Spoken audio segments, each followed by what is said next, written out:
It's time for Krishna book. So, camera's not working all that great, but I'll have to fix it later. It's good enough for now. We're reading Volume 2, Chapter 32.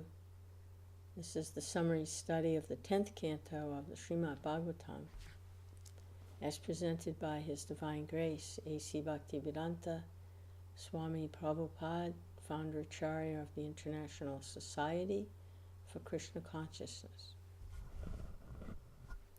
And this is presented as like a storybook form. It's a summary study of Srimad Bhagavatam, which is originally composed in Sanskrit with many, many verses in glorification of the Supreme Lord and His devotees. So this chapter, chapter 32, is Prayers by the Personified Vedas.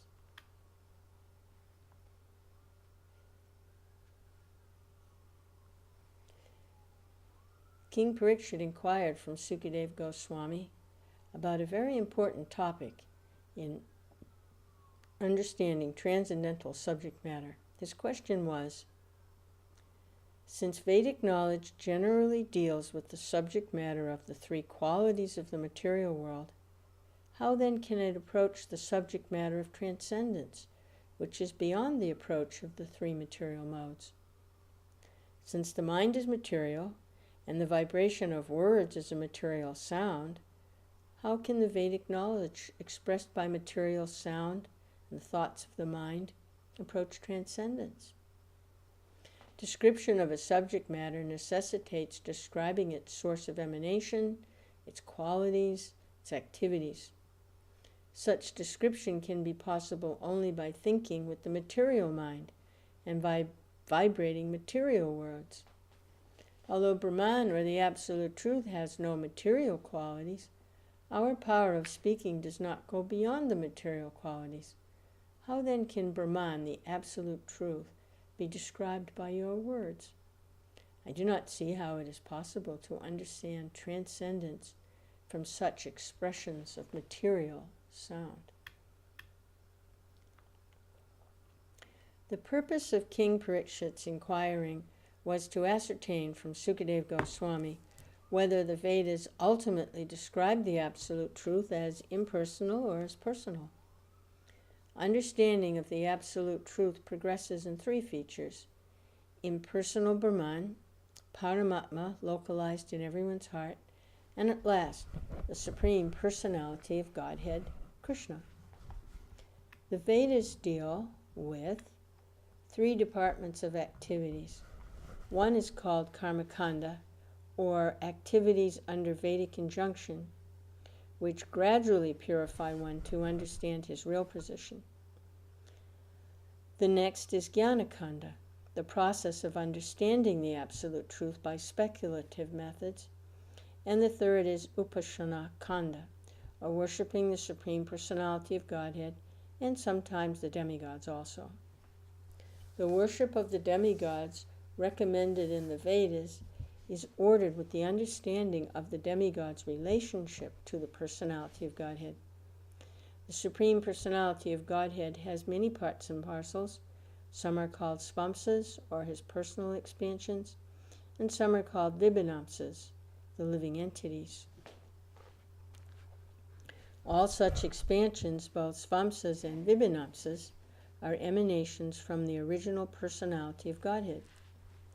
Swamsa expansions are called Vishnu Tattva, whereas Vibhanamsa expansions are called Jiva Tattva. The different demigods are Jiva Tattva. The conditioned souls are generally put into the activities of the material world for sense gratification. Therefore, as stated in Bhagavad-gītā, to regulate those who are very much addicted to different kinds of sense gratification, the worship of demigods is sometimes recommended. For example,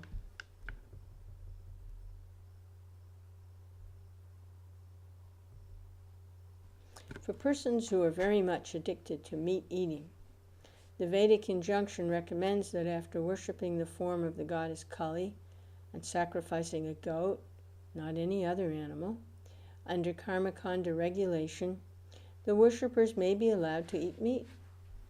The idea is not to encourage one to eat meat, but to allow one who is persistent to eat meat under certain restricted conditions.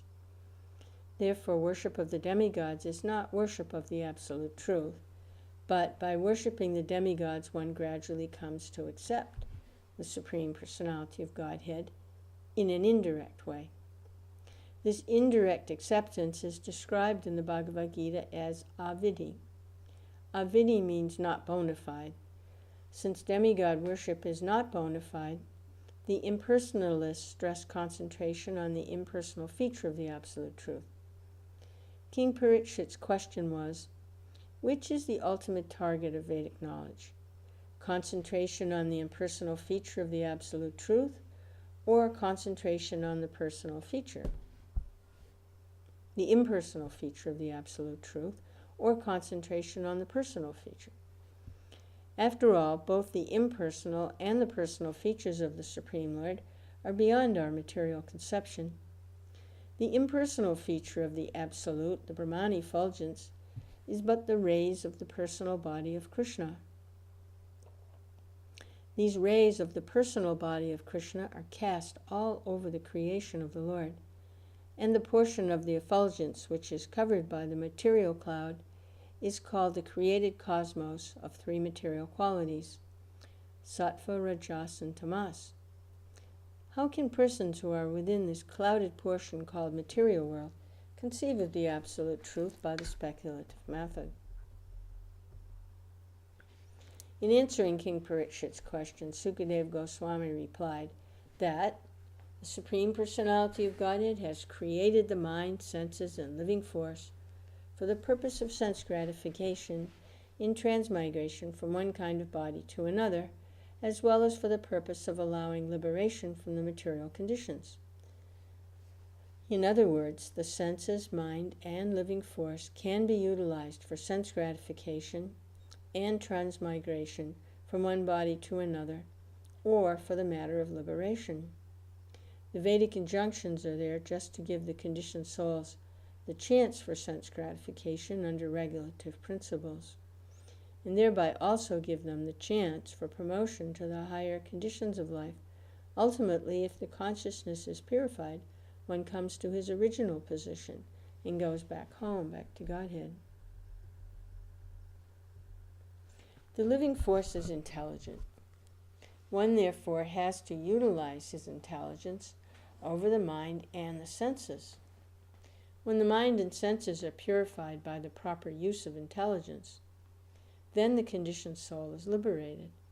Otherwise, if the intelligence is not properly utilized in controlling the senses and mind, the conditioned soul continues to transmigrate from one kind of body to another, simply for sense gratification. Another point clearly stated in the answer of Sukadeva Goswami is that the Lord created the mind, senses, and intelligence of the individual living force. It is not stated that the living entities themselves were ever created. Just as the shining particles of the sun rays are always existing along with the sun, the living entity exists eternally as part and parcel of the Supreme Personality of Godhead. The conditioned souls, although eternally existing as part of the Supreme Lord, are sometimes put within the cloud of the material concept of life. In the darkness of ignorance, the whole Vedic process is to alleviate that darkened condition. Ultimately, when the senses and mind of the conditioned being become fully purified, he then comes to the original position called Krishna consciousness, and that is liberation. In the Vedanta Sutra, or Code, questions about the Absolute Truth, Atato Brahma Jigyasa. What is the nature of the Absolute Truth? The next sutra answers that the nature of the Absolute Truth is that he's the origin of everything. Whatever we experience, even in this material condition of life, is but an emanation from him. The Absolute Truth created the mind and senses and intelligence. This means that the Absolute Truth is not without mind, intelligence, and senses. In other words, he is not impersonal. The very word created means he has transcendental intelligence. For example, when a father begets a child, the child has senses because the father also has senses. The child is born with hands and legs because the father also has hands and legs. Sometimes it is said, therefore, that man is made after the image of God. The Absolute Truth is therefore the Supreme Personality, with transcendental mind, senses, and intelligence. When one's mind, intelligence, and senses are purified of material contamination, one can understand the original feature of the Absolute Truth as a person.